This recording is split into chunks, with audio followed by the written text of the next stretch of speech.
દરેક નીતિની સામે કાયદાની રીતે ઊભો રહેતો એસએસકે ન્યૂઝ ચેનલ.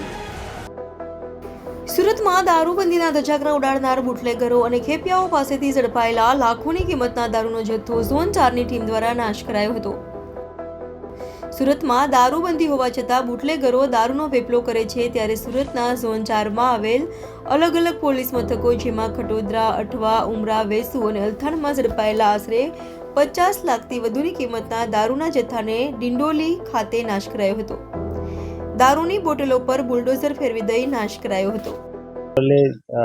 जोन 4 विस्तार की 46,203 बोतल्स हैं और 85 लाख रुपए का टोटल मुद्दा माल है, जिसका आज नाश किया जा रहा है. कौन से पुलिस स्टेशन? ये अठवा, उमरा, वेसू, अल्थान, खटोदरा और पांडेसरा 6 पुलिस स्टेशन का है. तो इनका जो प्रोसीजर होता है वो पूरा करके और बाद में आज अभी प्रांत साहब हैं, मामलादार श्री हैं, सारे पीआई जेसीपीज हैं, इनकी हाजिरी में अभी काउंटिंग चल रही है. इसके बाद में मुद्दा माल का नाश कर दिया जाएगा. Thank you.